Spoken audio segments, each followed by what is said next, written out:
En esta mañana continuamos nuestra travesía a través de estos primeros versos de la carta de Santiago. Santiago es una carta que nosotros como iglesia ya hemos estudiado, y esto nos ha servido a nosotros como un repaso, un recordatorio de las hermosuras que tenemos en esta epístola. He tomado la oportunidad de poder indagar un poco más de lo que inicialmente nosotros hicimos en esta epístola. Y para muchos, espero que sea de beneficio. La epístola de Santiago, como dije al principio cuando comencé a, pues, predicar a través de estos primeros versos del capítulo 1 de Santiago. Al principio dije que la epístola de Santiago es muy mal entendida por muchos individuos, ha sido muy mal entendida por muchas facciones de lo que se llama el cristianismo. Y, y es desafortunado el hecho de que sea mal interpretada, porque francamente tenemos grandes y hermosas enseñanzas aquí para la vida del creyente. Son enseñanzas prácticas para nosotros. Santiago no nos está tratando de presentar una teología sistemática detalladamente, pero más bien nos está invitando a nosotros a que nosotros sincronicemos nuestra profesión de fe con nuestro caminar en la fe. Eso es lo que tenemos aquí. Y Santiago comienza hablándonos a nosotros de algo bien normal en cada creyente, lo cual es las pruebas. Las pruebas que vienen a cada uno de nosotros. Y es por eso que Santiago comienza en este primer capítulo, en el verso 2, tened por sumo gozo, hermanos míos, el que os halléis en diversas pruebas. La prueba es diversa. La prueba es para todos. La prueba es inevitable. Porque estamos en Cristo, vamos a tener pruebas. Y una de las cosas que nosotros como cristianos del siglo XXI es el hecho de que nosotros ponemos las pruebas como algo negativo.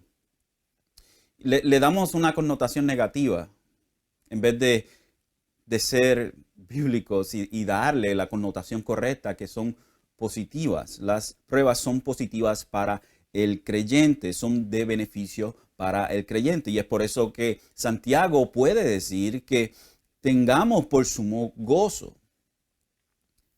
Hermanos, tengamos por sumo gozo el que nos encontremos o el que nos hallemos en diversas pruebas. Debe ser un gozo para el creyente las pruebas. Si el gozo de la prueba debe estar presente en el creyente, es porque estas son de beneficio para nosotros. El verso 3, sabiendo que la prueba de vuestra fe produce paciencia. ¿Por qué es positiva la prueba en nosotros? Porque produce paciencia. Y el verso 4 nos dice que esta paciencia producida por las pruebas, esta misma produce o ha de tener su perfecto resultado para que seamos perfectos y completos sin que nos falte nada. Entonces, ¿qué es lo que nos está diciendo Santiago? Las pruebas son buenas para nosotros, gócense, hermanos, porque las pruebas son de beneficio para vosotros. Porque estas pruebas, estas circunstancias vienen para formarnos a nosotros, básicamente, a la imagen de Cristo, para que seamos maduros y eventualmente perfectos. No vamos a ser perfectos en esta vida, como he dicho anteriormente, no vamos a ser perfectos en esta vida, pero cuando partamos con el Señor o cuando el Señor venga en gloria, seremos perfectos. Las pruebas nos están formando a nosotros. Es un proceso progresivo que vamos nosotros creciendo. Y un detalle que me gustaría tocar en esto es en la cuestión de las pruebas. Es que usualmente nosotros hablamos de las pruebas como algo que nos duele a nosotros, como algo que trae dolor a nuestras vidas. Y no necesariamente este es el caso. En ocasiones Dios trae pruebas a nuestras vidas, las cuales nos gusta a nosotros. En nuestra humanidad nos gusta a nosotros. En ocasiones Dios puede traer a nuestras vidas un buen trabajo que paga quizás el doble de lo que, del salario que teníamos previamente. Muy bueno, sin embargo, este trabajo nos quitaría a nosotros de la coinonía, de la comunión de los santos. No podríamos congregarnos como antes porque este trabajo nos da a nosotros muchas responsabilidades, pero nos da mucho dinero. Y esto es una prueba. Es una forma en que Dios utiliza para probarnos a nosotros. No necesariamente la prueba es algo que a nosotros no nos gusta. En ocasiones hay cosas que Dios trae a nosotros para probarnos a nosotros. Para probarnos a nosotros, para ver si verdaderamente nosotros tenemos nuestra confianza en Él y puede ser que esta prueba nos agrade a nosotros. Decir que las pruebas es algo que siempre tienen que ver con sufrimiento y todo eso, no necesariamente es así el caso en todo tiempo. Tenemos que mirar las pruebas como algo que Dios trae a nuestras vidas, como dice Santiago, las cuales vienen en diversas formas. Y la idea en el lenguaje original, en el griego, es multicoloridas, de diferentes colores. Y podemos decir diferentes colores, diferentes formas, diferentes tamaños, diferentes intensidades, diferentes duraciones. O sea, las pruebas vienen en multiforme, en una forma multiforme. El decir que las pruebas es algo que trae lloro y ardor del corazón y todo eso, no necesariamente es el caso. A veces Dios permite en nuestras vidas lo que nosotros percibimos como un éxito. Y en realidad no lo es. Es Dios probándonos a nosotros a ver si verdaderamente nosotros somos fieles a Dios. Y esto no es información que Dios necesita. Dios ya lo sabe todo. Pero para que nosotros entendamos y nosotros veamos el estatus de nuestra fe, el estatus de nuestra confianza en Dios. Santiago nos habla a nosotros de estas pruebas multicoloridas. Y dentro del tema de las pruebas, nos dice a nosotros que tenemos herramientas que Dios nos ha dado a nosotros para que podamos utilizar en el medio de estas. En el verso 5 nos dice, pero si alguno de vosotros se ve falto de sabiduría, que le pida a Dios, el cual da a todos abundantemente y sin reproche, y le será dada. En el medio de las circunstancias, sea adversa o sea en el sentido humano, de nuestro punto de vista, algo positivo y no sabemos qué hacer, que le pidamos a Dios. Que le pidamos a Dios sabiduría. Que le pidamos a Dios que nosotros en Dios debemos confiar y en ocasiones no sabemos cómo nosotros debemos llevar esto a cabo. Señor, quiero confiar en ti, quiero hacer tu voluntad en medio de estas circunstancias. Por favor, ayúdame. Y el Señor nos dice a nosotros que le pidamos a Él, que esto es bueno, que le pidamos a Él sabiduría, cómo vamos a lidiar en medio de la circunstancia que viene, en medio de toda la circunstancia. Y diariamente nosotros somos probados. En nuestro trabajo, en nuestro hogar, en nuestros hijos prueban nuestra paciencia, right? ¿Cómo mejor puedo glorificar a Dios en medio de la circunstancia diaria? Y sé que este verso usualmente lo utilizamos pues para hablar de situaciones adversas y es correcto. Pero simplemente ponerlo y aplicarlo a situaciones adversas sería como cortarle un pedazo de la enseñanza. Cuando nosotros estamos en medio de las circunstancias, en medio de la prueba, esta prueba puede ser algo que no nos gusta a nosotros, que trae dolor, que trae grandes problemas a nuestras vidas, en el sentido de que pueda traer enfermedad, pueda traer estragos, desempleo y todo eso, todo como estamos pasando hoy en día. Pero también la prueba puede venir con algo que a nosotros nos gusta. Y de igual manera tenemos que hacer la misma aplicación. Tenemos que pedirle a Dios sabiduría, cómo mejor agradar su nombre, cómo mejor debemos nosotros honrarle a Él en medio de las circunstancias. Y es por eso que podemos decir que esto es algo diario. Diariamente somos nosotros probados. Y este es el caso de todo creyente. El creyente, repito, reitero, la persona que profesa ser creyente y no tiene pruebas es porque no es un verdadero creyente. Solamente tiene una profesión de fe nada más. Nosotros tenemos que estar bien claros en esto. Y sé que se oye difícil, quizás un poco fuerte, pero esa es la realidad. Usted no tiene pruebas de ninguna manera, pues debe entonces investigar si verdaderamente está en la fe.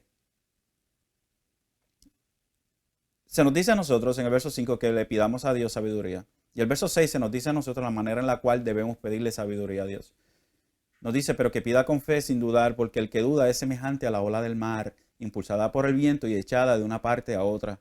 No piense pues ese hombre que recibirá cosa alguna del Señor. No va a recibir nada del Señor porque no está confiando en el Señor. Y nótese que esto está en un contexto. Repito, cada vez que yo hablo, sea en la congregación, o sea, a un individuo, siempre tengo que apuntar el detalle importante, que esto está en un contexto. Nosotros le pedimos a Dios con fe y confiando en Él. Claro, pero específicamente este verso, el cual se aplica, lo tratamos de aplicar a muchas cosas, sacándolo de su contexto. Aquí se nos está hablando de sabiduría. Porque es la voluntad de Dios de que nosotros tengamos sabiduría, que seamos sabios. Es la voluntad de Dios. Como es la voluntad de Dios, Dios nos dice a nosotros que le pidamos confiando en Él porque Él tiene y quiere darnos a nosotros sabiduría. Porque es la voluntad de Dios. No tratemos de aplicar este verso y decir que le pidamos con Dios con super fe todo lo que nosotros queramos. Tenemos que tener mucho cuidado. Y muchos hoy han tomado ventaja de este tipo de versos para empujar una enseñanza que dice que si tú le pides a Dios después que tú tengas fe y tú le pides a Dios, Dios te lo va a dar. Eso es incorrecto. Dios nos va a dar a nosotros todo aquello que está en su voluntad. Como he dicho siempre, Dios contesta el 100% de las oraciones que nosotros pedimos, que nosotros hacemos, conforme a su voluntad. Usted pide conforme a la voluntad de Dios, Dios va a darle a usted conforme a su voluntad. Usted le pide a Dios, Señor, ayúdame a entender mejor tu palabra, ayúdame a mejor orar. ¿Sabe qué? Esto es la voluntad de Dios, de que nosotros crezcamos en estas áreas. ¿Y qué va a hacer Dios? Dios le va a dar a usted. Pero no trate de aplicar lo mismo a decir, Señor, dame ese trabajo que quiero por allá. Dios le puede dar el trabajo si es la voluntad de Él. Ahora, la voluntad de Dios, el decreto de Dios, nosotros no lo conocemos. Solamente lo que Dios nos ha dado a nosotros, la voluntad revelada de Dios en las Santas Escrituras. Si nosotros oramos conforme a la información que tenemos, que parte de las Santas Escrituras, entonces podemos nosotros podemos hacer que el Espíritu o permitir que el Espíritu moldee nuestro carácter de manera que nosotros podamos pensar y tener la misma voluntad que Dios. Es alinear, sincronizar, armonizar nuestra voluntad con la voluntad de Dios. El problema que tenemos es que nosotros queremos todas las cosas que Dios nos dé todas las cosas que nosotros queremos, aun cuando esas cosas no son positivas para nosotros.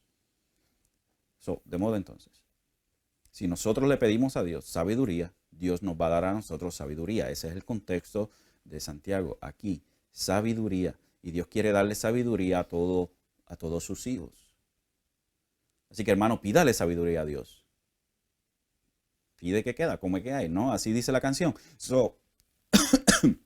Perdón. Entonces, ¿qué debemos hacer nosotros? Nos dice Santiago. Bueno, que le pidamos a Dios que no seamos inestables, que no tengamos doble mente o doble alma, que no esté nuestro pensamiento en en el medio, sino que más bien estemos completamente para con lo que Dios nos ha prometido a nosotros. ¿Que Dios nos ha prometido a nosotros? Sabiduría.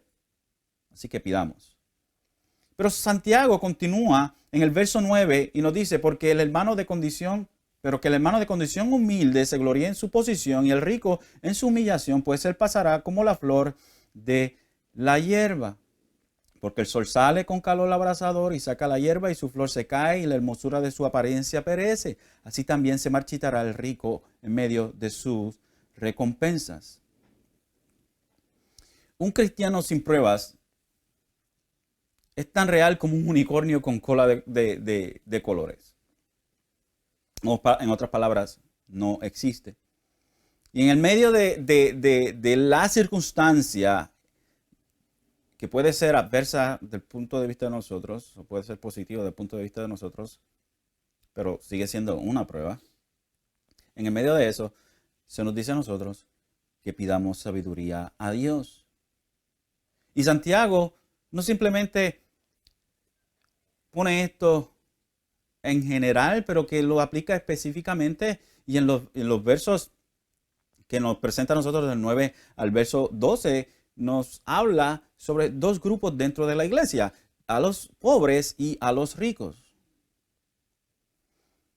Las circunstancias que Dios permite en nuestras vidas, como ya se ha establecido, son de beneficio.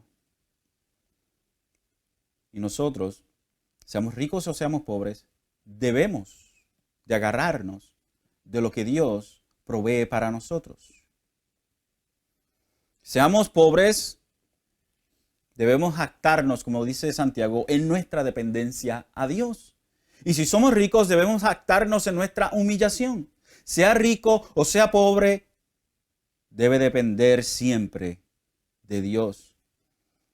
Como dije la semana pasada, un comentarista dijo, el pobre creyente, insignificante, sin importancia a los ojos del mundo, debe regocijarse en su relación con el Señor, quien ha sido exaltado a la posición más alta del universo. El creyente rico, acomodado y seguro en sus posesiones, con gran estatus a los ojos del mundo, debe recordar que su única seguridad duradera proviene de su relación con el hombre de dolores, nuestro Señor Jesús, despreciado y rechazado por los hombres. Entonces, ambos cristianos, ¿ok?, sea pobre o sea rico, deben mirar sus vidas desde una perspectiva celestial y no una perspectiva terrenal. ¿Tiene todas pertenencias, hermanos, que usted pueda necesitar? No se goce en su pertenencia, en su riqueza. Más bien, gócese en la humillación de nuestro Señor Jesucristo, quien se humilló por usted. Hermano pobre, el mundo le desprecia porque usted es pobre y no tiene suficiente. Hermano, gócese en la exaltación de nuestro Señor Jesucristo. Lo bello de las pruebas es que estas solo son temporeras. Por eso es que el verso 12 dice, bienaventurado el hombre que persevera bajo la prueba, porque una vez que ha sido aprobado recibirá la corona de la vida que el Señor ha prometido a los que le aman. Belleza la vemos en que son temporeras. De que Dios recompensa a todo aquel que soporta bajo la prueba. La recompensa de Dios para el que soporta la prueba es eterna. El creyente que persevera en la prueba es dichoso porque su recompensa es segura en Cristo Jesús. Sin embargo, existe, hermanos, y aquí es donde entramos a los versos que tenemos delante de nosotros. Todo eso fue la introducción. Un poco largo. Pero quería resumirle todo lo que habíamos estudiado hasta ahora en estos versos. Sin embargo, hay una realidad muy dura de que en ocasiones somos probados y no pasamos la prueba. En el griego la palabra prueba y la palabra tentación es la misma, es pegasmos. Y la utilización de de esta palabra depende del contexto en el cual se utiliza. Por ejemplo, en el primer verso, Santiago la utiliza con el sentido de examinar, algo que se analiza, que es para comprobar la genuinidad de algo, pero en los versos 13 al 16, como tenemos en esta mañana, lo utiliza, o 13 al 15, lo utiliza esa misma palabra con el sentido de instar a pecar. La misma palabra, peirasmo, puede ser probar para ver qué genuino es, o se puede utilizar según el contexto para instar a pecar. Y nosotros en nuestra traducción, nosotros las tenemos, hacemos esa distinción, decimos de pruebas, aquellas cosas que vienen probando nuestra genuinidad o probando lo genuino de nuestra fe y todo eso, pero usamos tentación cuando se nos habla de instar a pecar. El comentarista William Hendrickson dice, no todos soportan las pruebas que Dios coloca delante de ellos. Por consiguiente, Santiago advierte a sus lectores que no deben culpar a Dios, sino entender la causa y el resultado de la tentación. Entonces, ¿qué nos dice Santiago al respecto? El verso 13 dice, que nadie diga cuando es tentado, y aquí la palabra en el griego es la misma, perasmos. Previamente la había utilizado, probado, y nosotros notamos en la traducción hacia el español, es que dice probado, pero aquí el contexto cambia y se nos habla a nosotros de tentación. Que nadie diga, cuando es tentado, soy tentado por Dios, porque Dios no puede ser tentado por el mal y él mismo no tiene o no tienta a nadie. La declaración de Santiago que nadie, esto es para todo el mundo, nadie en absoluto puede decir, todo ser humano, nadie puede decir, nadie en lo absoluto, nadie puede decir tal cosa. ¿Qué cosa? Que es inducido a pecar por Dios. Ahora, ¿por qué tentación y por qué prueba? Vamos a verlo de esta manera. Esto depende de la respuesta del individuo.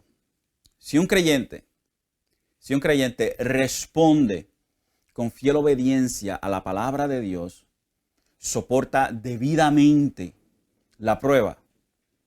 Pero si sucumbe ante ella en la carne, dudando de Dios y desobedeciendo, se siente tentado a pecar. Y una respuesta correcta conduce a una firme posición espiritual, a justicia, sabiduría y a otras bendiciones. Una respuesta incorrecta conduce al pecado y a la muerte. Entonces, como creyente, nosotros tenemos la opción de no pecar en distintas situaciones. Y esto se debe a que ya nosotros no somos esclavos del pecado, sino esclavos de Jesucristo.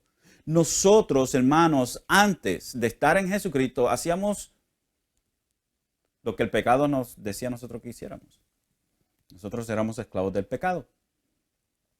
Y como esclavos del pecado, nosotros hacíamos lo que nuestro maestro o nuestro amo, el pecado, nos mandaba a hacer. Pero ahora que estamos en Cristo Jesús, tenemos un nuevo amo. Y este amo que teníamos antes, el pecado, ahora solamente es un residente. Todavía está en nosotros, pero ya no es nuestro amo. Ya nosotros no debemos someternos al pecado. El pecado en el creyente es solamente un residente. Fuerte, pero simplemente un residente. De modo entonces que el cristiano no tiene la obligación de someterse al dominio del pecado. Tenemos una naturaleza nueva que se complace en la obediencia a su amo. Pero en ocasiones nos sometemos al pecado, aunque este no tenga autoridad sobre nosotros, sobre nosotros, actuando así como los del mundo. Cuando el creyente se somete al pecado, está actuando como aquellos que no tienen a Cristo. Está haciendo algo que es contra su nueva naturaleza en nuestro Señor Jesús. Por eso es que digo que el cristiano tiene la opción de no pecar en distintas situaciones. ¿Por qué? Porque el pecado no es nuestro amo. Cuando no estábamos en Dios, no teníamos otra opción. Pecábamos porque era nuestra naturaleza pecaminosa la cual estaba cubriéndonos por completo, pero ahora ese no es el caso. De modo entonces que nosotros tenemos la opción de no pecar en ciertas ocasiones. No estoy diciendo que nosotros somos perfectos y nunca vamos a pecar, si así lo deseamos. Eso no es lo que estoy diciendo. Eso sería una herejía. Lo que estoy diciendo, hermanos, que nosotros tenemos las herramientas y ya no somos esclavos del pecado. De modo entonces, no debemos de someternos al pecado. Pero porque todavía ese residente está en nosotros, seguimos pecando. No porque es nuestro amo, pero porque nos sometemos nosotros voluntariamente a él. El no creyente no puede hacer más que someterse a su amo el pecado. Pero ya nosotros estamos en Cristo Jesús. Miremos lo que nos dice Pablo en 1 Corintios 10:13. En 1 Corintios 10:13, Pablo nos dice a nosotros: no os ha sobrevenido ninguna tentación que no sea común a los hombres. Y fiel es Dios, que no permitirá que vosotros seáis tentados más allá de lo que podéis soportar, sino que con la tentación proveerá también la vía de escape a fin de que podáis resistirla. Dios nos da a nosotros todas las herramientas necesarias para nosotros soportar la prueba. Muchos toman este verso y dicen, bueno, el Señor no nos va a permitir, no va a permitir que nosotros seamos tentados más allá de lo que nosotros podamos ser. Y nosotros tenemos que tener mucho cuidado con esto. ¿Qué estoy diciendo? Que el Señor provee todas las herramientas necesarias y que nosotros podemos sobrepasar la tentación. El problema no es que Dios no nos esté dando las herramientas necesarias. El problema es nosotros. Él nos da a nosotros las herramientas necesarias para poder sobrepasar la prueba. Él no nos está dando una prueba que con las herramientas que Él nos da a nosotros no podamos soportar. El problema no es Dios, el problema es en nosotros. Sino que con la tentación proveerá también la vía de escape a fin de que podáis resistirla. Él provee las vías, Él provee las herramientas. Si nosotros no utilizamos las herramientas y la vía de escape, entonces el problema es con nosotros. Dios dispone que las pruebas ocurran y en medio de ellas permite que se dé la tentación, pero Él ha prometido que no la permitirá en mayor grado de lo que pueden soportar los creyentes y que nunca los dejará sin salida. A ellos les corresponde elegir entre aprovechar la salida provista por Dios o ceder a la tentación. O sea, Él provee la salida, Él provee las herramientas. Sin embargo, nosotros, en muchas ocasiones, escogemos sucumbir o caer en la tentación. Y es uno de esos dilemas que nosotros tenemos, hermanos. Como creyentes tenemos esa gran batalla dentro de nosotros con el pecado. Y la tentación en ocasiones es fuerte, muy fuerte. Pero por más fuerte que sea, Dios nos ha dado las herramientas. Y si nosotros sucumbimos a la tentación, es porque hicimos caso omiso a las herramientas que Dios ha dispuesto para nosotros. Nosotros somos seres humanos. No solo somos vulnerables a la tentación, pero también somos vulnerables a culpar a otros por nosotros sucumbir a la tentación. Nosotros cometemos el error, cometemos el pecado y a veces queremos culpar a otros por el pecado que cometemos. Tratamos de buscar y hacer excusas. Eso es lo que hizo Adán en el huerto cuando cayó en el pecado. Escuchó a Eva, la que a su vez había obedecido a Satanás, la serpiente. Y cuando Dios los confrontó con su falta, Adán culpó a Eva y Eva culpó a la serpiente. Génesis 3:12 dice, y el hombre respondió, la mujer que tú me diste por compañera me dio del árbol y yo comí. ¡Wow!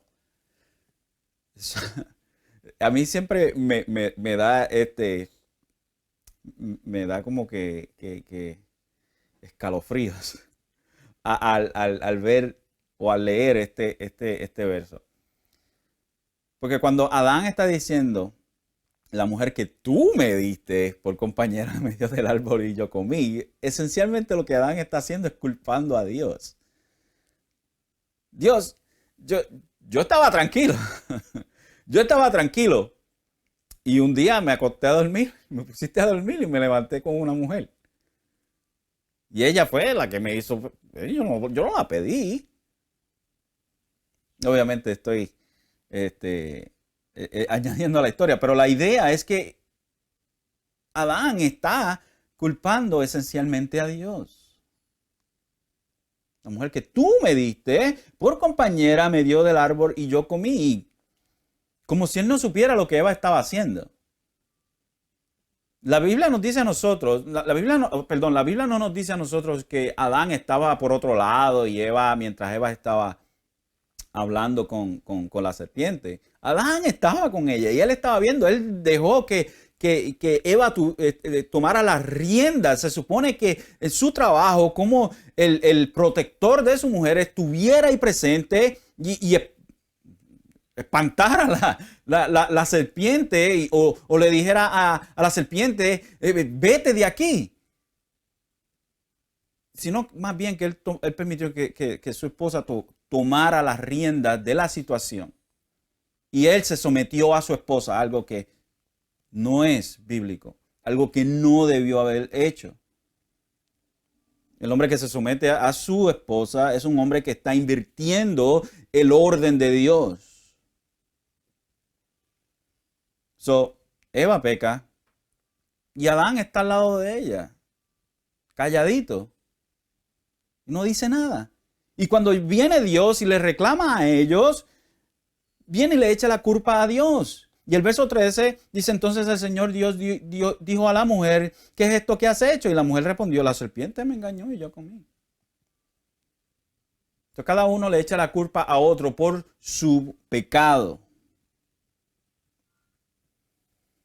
Y nos dice Santiago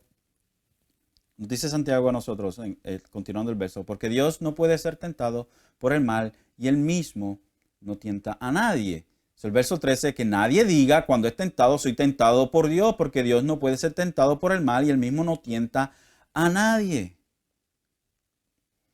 Que una persona cuando es provocada por sí mismo a pecar, que esa persona no diga que es empujada a pecar por Dios. ¿Por qué?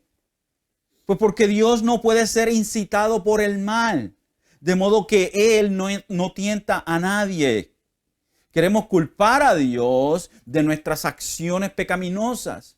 Formulamos cada excusa, hermanos, para no ver la realidad que el problema está con nosotros mismos y no con Dios.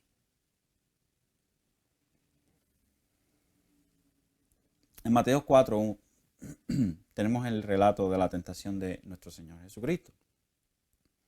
Jesús, como ser humano, fue probado. Satanás deseaba que el Hijo de Dios desobedeciera a su Padre, al igual que el primer Adán. Sin embargo, el Señor Jesús no tenía una naturaleza pecaminosa como nosotros. Y es por eso que a pesar de los intentos del diablo, Jesús no pecó. Y esto es porque el Hijo del Hombre no tenía apetito del mal. Nosotros tenemos apetito para hacer el mal, todavía eso queda en nosotros. El deseo de nuestro Señor Jesucristo era de siempre hacer la voluntad del Padre. El deseo de nosotros es de mayormente hacer la voluntad de Dios, pero en muchas ocasiones de hacer de nuestra propia voluntad. Pero la voluntad del Hijo era de siempre hacer la voluntad del Padre. Santiago hace el argumento, entonces, que Dios no nos induce a pecar porque Él no tiene relación con el pecado, Él no tiene relación con el mal, Él no desea el mal. Dios es incapaz de ser seducido por el mal, porque Él odia el mal, Él odia el pecado. Dios, a causa de su perfección, no tiene contacto con el mal y el mal es impotente para poner a Dios en tentación. Hay un libro intertestamentario, o sea, entre medio del Viejo y el Nuevo Testamento. No es un libro canónico, pero nos ayuda a nosotros a entender el pensamiento de los judíos en el pasado. Y este libro se llama El Eclesiástico. Y ellos hablaban de esta manera. No digas, fue el Señor el que me hizo claudicar, porque Él no hace nunca lo que detesta. No digas, Él me hizo extraviar, porque Él no necesita de un hombre pecador. Y continúan diciendo, el Señor detesta toda abominación y nada abominable es amado por los que le temen.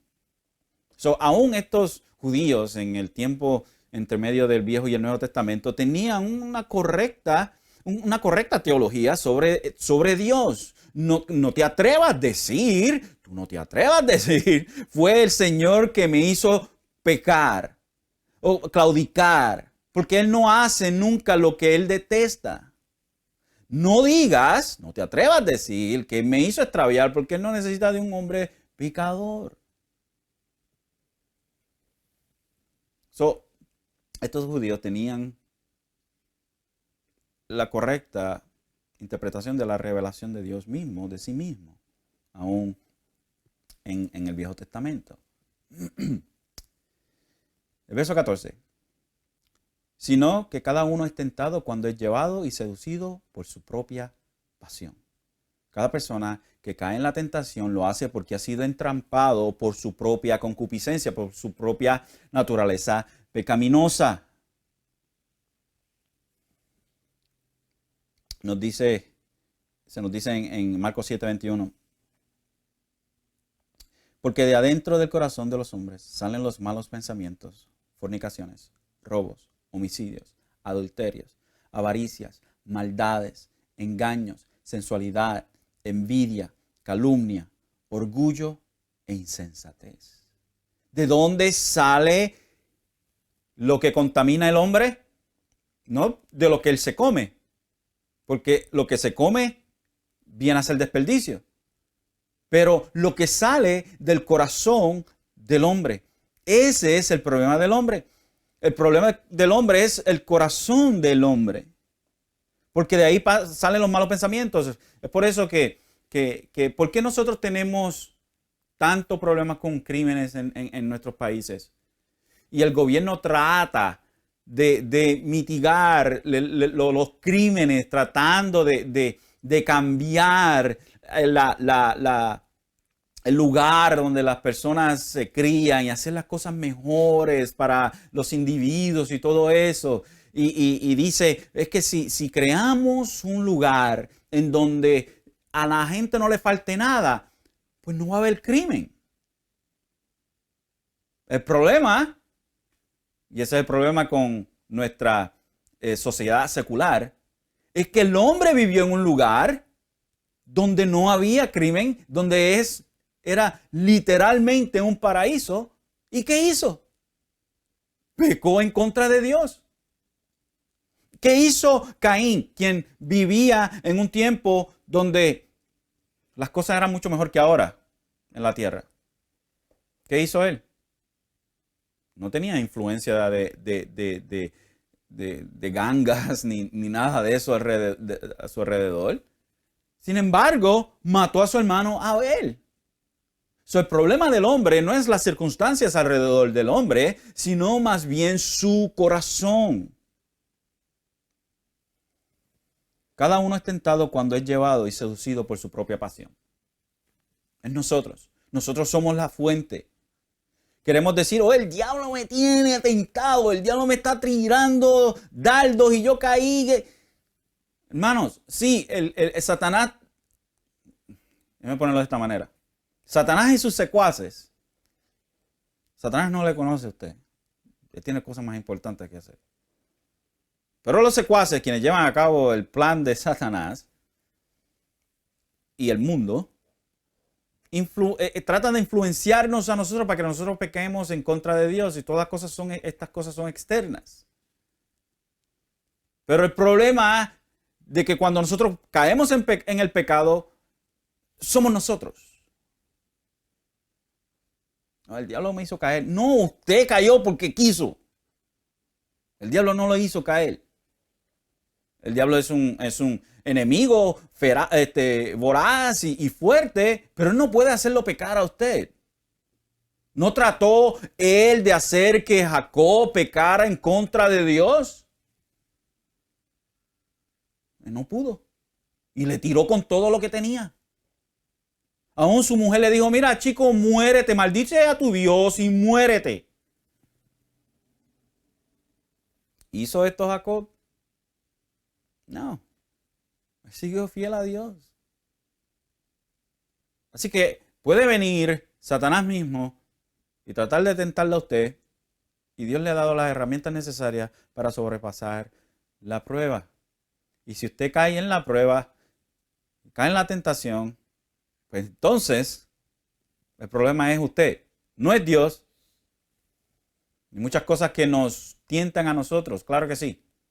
Muchas cosas. El mundo y la vanagloria del mundo y todo lo que este ofrece, todo lo que por los ojos nos entra a nosotros a través de las televisiones y todo eso, al final del día, nosotros, nuestro corazón. Y con esto termino y la semana que viene continuamos. Pues cuando cuando la pasión ha concebido, da a luz el pecado, y cuando el pecado es consumado, engendra la muerte. Empieza en nosotros, se desarrolla en nosotros, se consume en nosotros y engendra la muerte. La paga del pecado es muerte. Y Santiago, de nuevo, no nos está tratando de dar a nosotros una teología sistemática sobre esto. No nos está tratando de hablar de lo que es el pecado en todo su apogeo, pero nos está tratando de ayudar a nosotros en una vida práctica cristiana. Cuando en nosotros mismos se desarrolla, se levantan las pasiones pecaminosas y estas van concibiendo, estas dan a luz el pecado. Y cuando el pecado es consumado, engendra la muerte. El pecado es en nosotros. Nosotros pecamos en nuestro corazón. Antes de que a Eva y Adán pecaran y tomaran del fruto, ya en su corazón ellos habían pecado porque habían deseado otra cosa que Dios le había dicho a ellos que no hicieran. Aún nuestro deseo, como lo dice nuestro Señor Jesucristo, si un hombre ve o mira a una mujer con deseos pecaminosos, ese hombre ya ha pecado en su corazón. De igual manera, cuando nosotros somos envidiosos, somos orgullosos, nadie lo ve, pero estamos pecando en nuestro corazón. Así que el pecado nace en nuestros corazones. Pero Dios nos ha dado a nosotros las herramientas necesarias para batallar en contra de esto. No nos atrevamos nosotros a decir que esto es culpa de Dios. Hermanos, somos nosotros. Amigo, usted peca porque así usted lo desea. Dios no es el culpable de su pecado.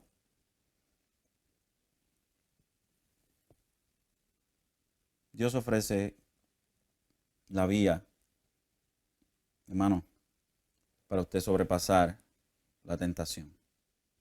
Usted tome ventaja de lo que Dios le ha dado a usted. Amigo, si usted peca, lo cual es un hecho, hay una respuesta. Hay alguien que carga la culpa del pecado, pasado, presente y futuro, y es nuestro Señor Jesucristo. Usted no puede dejar de pecar. No puede, por más bueno que trate de ser, no puede dejar de pecar. Y aunque trate de hacer todas las cosas más buenas del mundo para ganarse el cielo, jamás y nunca va a poder hacerlo. Solamente en Cristo Jesús tenemos la vía hacia Dios. La paz que usted necesita se encuentra en Cristo Jesús. Él trae paz entre nosotros y el Padre. Termino con esta cita de Juan Calvino. Aunque ciertamente Satanás infunde su veneno y aviva la llama de nuestros deseos corrompidos en nuestro interior, no somos llevados por una fuerza externa para que cometamos el pecado, sino que nuestra propia carne nos seduce y voluntariamente cedemos a sus encantos. Hermanos, no debemos caer nosotros en la seducción del pecado. Más bien miremos hacia el cielo, donde está nuestro socorro, y el Señor nos ayudará a nosotros, tal como Él así lo ha prometido.